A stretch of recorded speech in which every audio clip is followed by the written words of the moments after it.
এবারের যে বাজেট ২০২৪ এবং ২৫ অর্থ বছরের জন্য এটি হয়তো সবচেয়ে বেশি বিতর্কিত।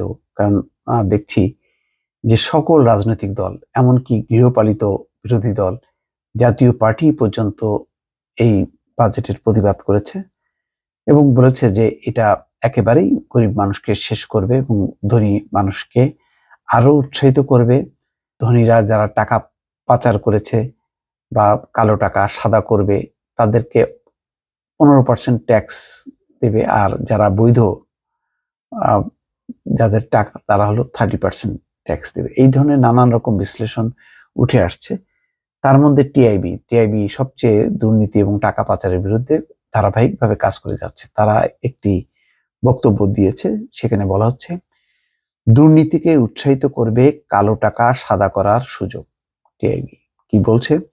প্রস্তাবিত বাজেটে অপ্রদর্শিত অর্থের মোড়কে কালো টাকা সাদা করার অনৈতিক সুযোগ ফিরিয়ে আনায় ক্ষুব্ধ প্রতিক্রিয়া জানিয়েছে ট্রান্সপারেন্সি ইন্টারন্যাশনাল বাংলাদেশ।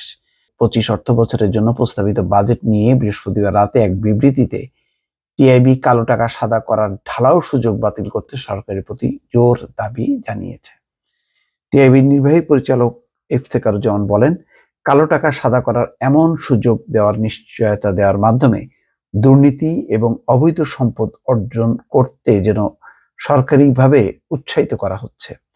সরকার দায় মুক্তির নিশ্চয়তা দিয়ে প্রকারান্তরে নাগরিককে দুর্নীতিগ্রস্ত হওয়ার আহ্বান জানাচ্ছে। রাজস্ব বাড়ানোর খোড়া যুক্তিতে দুর্নীতি ও অনৈতিকতার গভীর ও ব্যাপকতর বিকাশকে স্বাভাবিক বিষয়ে পরিণত করা হচ্ছে বলে মনে করেন ইফতেখারুজ্জামান। তিনি বলেন, দুর্নীতিকে লাইসেন্স দেওয়ার এই প্রক্রিয়া চিরতরে বন্ধ হবে। কালো টাকা সাদা করার সুযোগ বাতিলের দাবি জানিয়ে টিআইবির বিবৃতিতে বলা হয়, এমন সুবিধা অসৎ ও বৈধ আয়ের ব্যক্তি করদাতাকে নিরুৎসাহিত করবে। পাশাপাশি এর আওতায় ঘোষিত অর্থ সম্পদের ব্যাপারে কোনো কর্তৃপক্ষের প্রশ্ন করার সুযোগ না রাখা দেশে দুর্নীতি সহায়ক পরিবেশ তৈরিতে ভূমিকা রাখবে।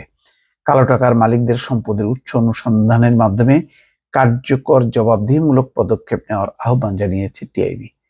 আসলে টিআইবি যাই বলুক না কেন, টিআইবির এই বক্তব্য কি সরকার আমলে নেবে?